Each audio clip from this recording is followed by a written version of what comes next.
Halo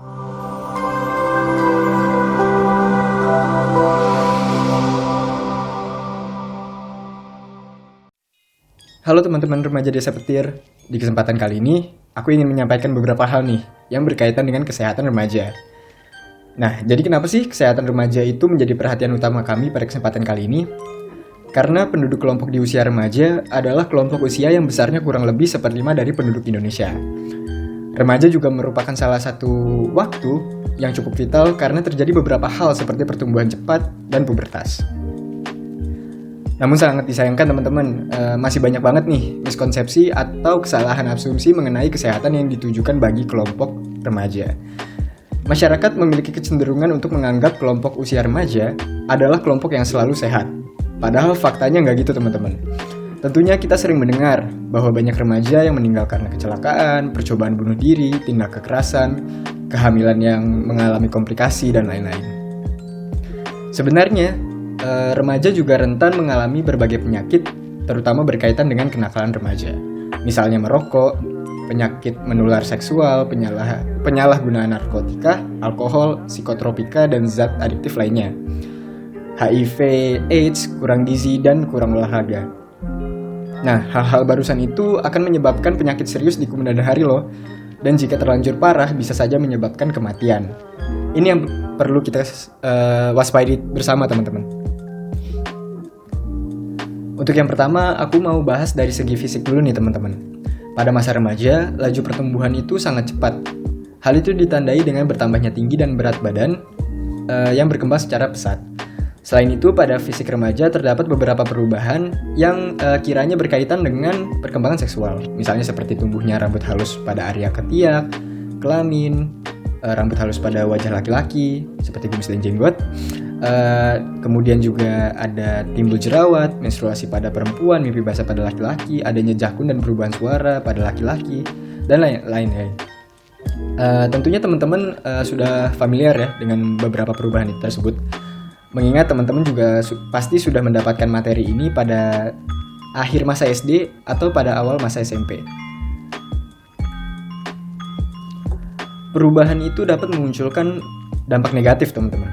Seperti misalnya remaja yang membutuhkan waktu tidur lebih lama, remaja yang sensitif terhadap kondisi tubuhnya seperti berat badan, tinggi badan, bentuk badan ideal, dan lain-lain. Tak jarang juga, karena mengharapkan kondisi tubuh yang ideal, seseorang remaja tuh bisa saja loh menyebabkan gangguan makan berat, mungkin seperti anoreksia atau obesitas. Jadi ketika seorang remaja, atau mungkin teman-teman sendiri sudah merasakan atau mengalami tanda-tanda pubertas, teman-teman tuh harus ngapain nih? Yang pertama, yang pasti, tidak mengkritik atau membandingkan antar remaja. Kemudian, pastikan kalian remaja memiliki waktu yang cukup untuk tidur, lakukan kebiasaan makan yang sehat, jangan lupa latihan fisik, kemudian mendapatkan atau mencari informasi mengenai kesehatan reproduksi remaja yang benar dan valid. Yang terakhir, bisa juga ditambah dengan pengetahuan agama. Selain perkembangan fisik, otak manusia juga berkembang pesat nih pada usia remaja teman-teman. Pada usia remaja, biasanya seseorang itu akan memiliki kemampuan atau keterampilan penalaran yang lebih baik. Hal ini ditandai dengan memikirkan konsekuensi dari berbagai macam opsi. Kemudian ditandai juga dengan proses berpikir yang logis, dan lain-lain. Mulai di usia remaja juga akan berkembang kemampuan untuk berpikir abstrak, misalnya kejujuran dan kepercayaan. Seorang remaja juga mulai dapat berpendapat, merekognisi atau mengidentifikasi perasaannya, pikirannya, dan lain-lain. Remaja juga memiliki tingkat kesadaran diri yang bertambah dan mulai peka juga terhadap perbuatan orang dewasa. Ada beberapa hal nih teman-teman yang bisa dilakukan ketika kita sudah menyadari bahwa kemampuan kognitif kita telah berkembang dengan baik. Misalnya dengan memahami terkait aturan berperilaku dan akibatnya agar remaja lebih berperan aktif dalam menentukan sikapnya. Yang kedua, bisa juga belajar untuk mengontrol perilaku yang beresiko. Salah satunya adalah dengan mengikuti berbagai kegiatan pelayanan masyarakat atau suatu komunitas. Nah, aku mau ngenalin satu hal lagi nih teman-teman. Selain perubahan kondisi fisik dan kondisi kognitif otak kita, ada juga nih yang namanya perkembangan psikososial. Yaitu suatu masa di mana remaja itu mencari identitas.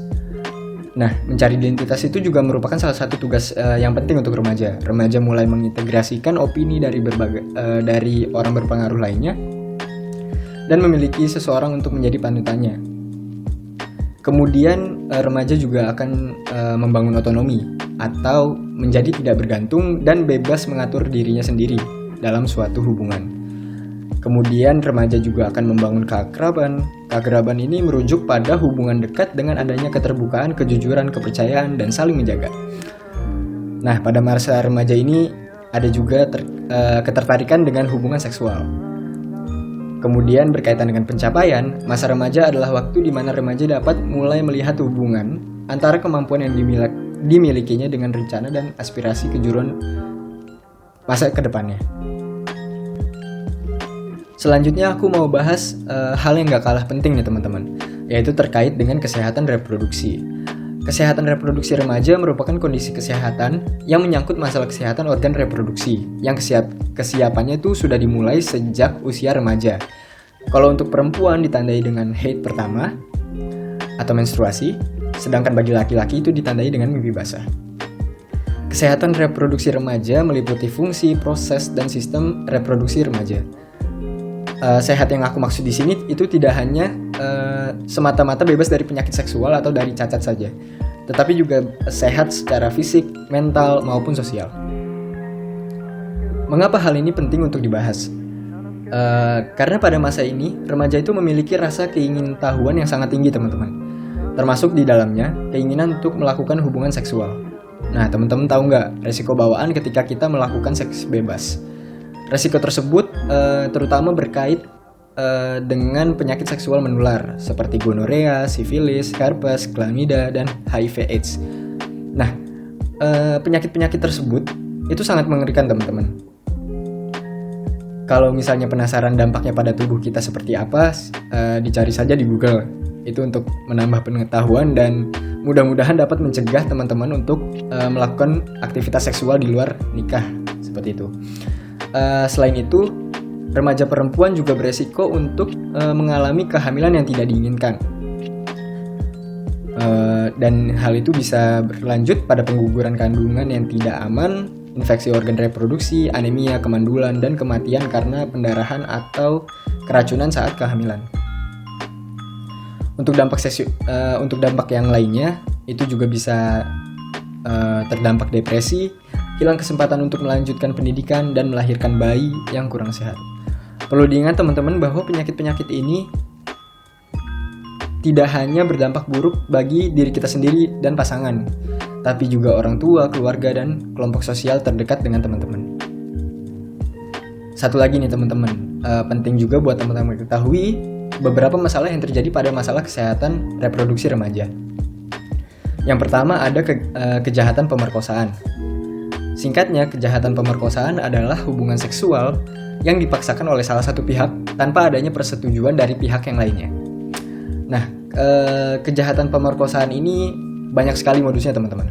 Korbannya juga nggak hanya perempuan, tetapi juga laki-laki tidak terbebas dari ancaman kejahatan pemerkosaan. Nah, namun nggak bisa dipungkiri fakta bahwa remaja perempuan itu lebih rentan mengalami pemerkosaan. Biasanya wanita yang jadi korban pemerkosaan ini dipaksa oleh sang pacar karena dibujuk dengan alasan untuk menunjukkan bukti cinta. Yang kedua ada seks bebas. Jadi kalau misalnya tadi pemerkosaan dilakukan tanpa persetujuan pihak yang lain atau dipaksakan oleh salah satu pihak, nah di dalam seks bebas ini dua pihak ini setuju untuk melakukan hubungan seksual. Namun apakah itu baik? Enggak juga teman-teman. Meskipun adanya agreement atau persetujuan untuk melakukan hubungan seksual, seks bebas ini biasanya dilakukan dengan pasangan atau pacar yang berganti-ganti. Nah ini juga nggak baik teman-teman. Meskipun ada persetujuan di antara kedua belah pihak. Nah, seks bebas pada remaja ini di bawah usia 17 tahun secara medis, selain dapat memperbesar kemungkinan terkena infeksi menular seksual dan virus HIV, juga dapat merangsang tumbuhnya sel kanker pada rahim remaja perempuan, teman-teman. Nah, hal itu terjadi karena remaja perempuan pada usia 12-17 tahun mengalami perubahan aktif pada sel dalam mulut rahimnya.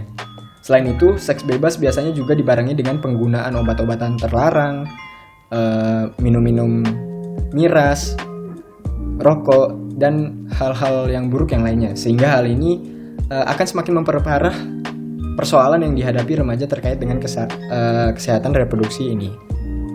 Kemudian masalah yang lainnya itu bisa timbul akibat dari perilaku seks, yaitu kehamilan yang tidak diinginkan atau KTD.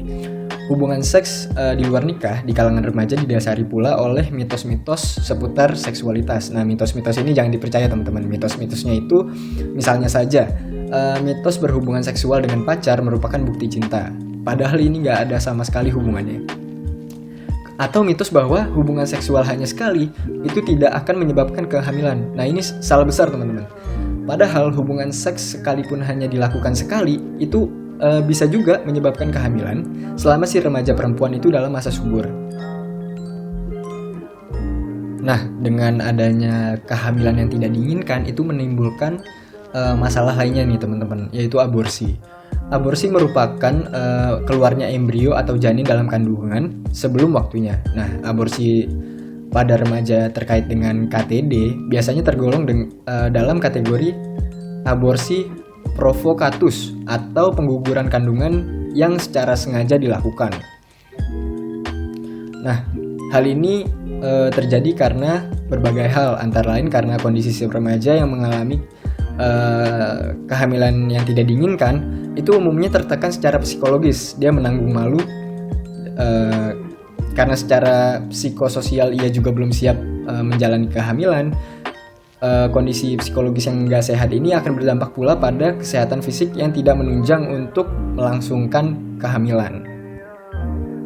Nah, misalnya gini teman-teman, seorang remaja putri yang mengalami kehamilan yang tidak diinginkan itu memutuskan untuk meneruskan kandungannya atau tidak melakukan aborsi. Apakah itu baik buat mereka, baik buat si bayi ataupun si perempuannya? Itu belum tentu teman-teman.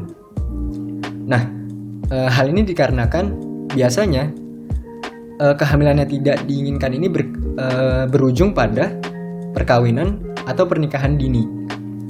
Nah, remaja yang menikah dini, baik secara fisik maupun biologis, biasanya belum cukup matang untuk memiliki anak, sehingga rentan menyebabkan kematian anak dan ibu pada saat proses kelahiran.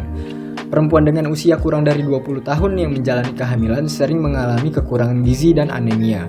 Gejala ini berkaitan dengan distribusi makanan yang tidak merata antara janin dan ibu yang masih dalam tahap proses pertumbuhan. Nah, yang terakhir itu sebenarnya tadi sudah sempat disinggung, yaitu mengenai infeksi menular seksual atau penyakit menular seksual dan HIV/AIDS. IMS atau infeksi menular seksual ini sering disebut juga dengan penyakit kelamin atau penyakit yang ditularkan melalui hubungan seksual. Sebab IMS dan HIV ini sebagian besar menular melalui hubungan seksual, baik melalui vagina, mulut maupun dubur. Untuk itu, HIV sendiri bisa menular dengan transfusi darah dan dari ibu kepada janin yang dikandungnya.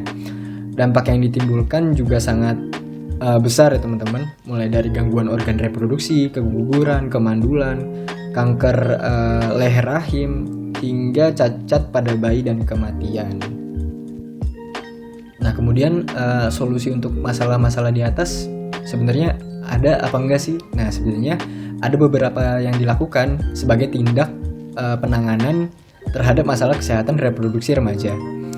Nah, upaya-upaya untuk penanganan masalah kesehatan reproduksi remaja itu bisa dilakukan sebagai berikut. Yang pertama yaitu dengan memastikan gizi yang seimbang, informasi tentang kesehatan reproduksi yang valid dan benar, dan dapat diakses secara mudah. Yang ketiga, pencegahan kekerasan, termasuk kekerasan seksual. Yang keempat, pencegahan terhadap ketergantungan nafsa. Yang kelima yaitu pernikahan pada usia yang wajar. Yang keenam, pendidikan dan peningkatan keterampilan. Yang terakhir, peningkatan penghargaan diri. Nah, itu dia teman-teman yang pengen aku bahas pada kesempatan kali ini. Semoga apa yang aku sampaikan bermanfaat juga buat teman-teman. Dan jangan lupa disampaikan juga kepada teman-teman yang lain yang kiranya mungkin belum tahu ada materi ini. Terima kasih, sampai jumpa di kesempatan berikutnya.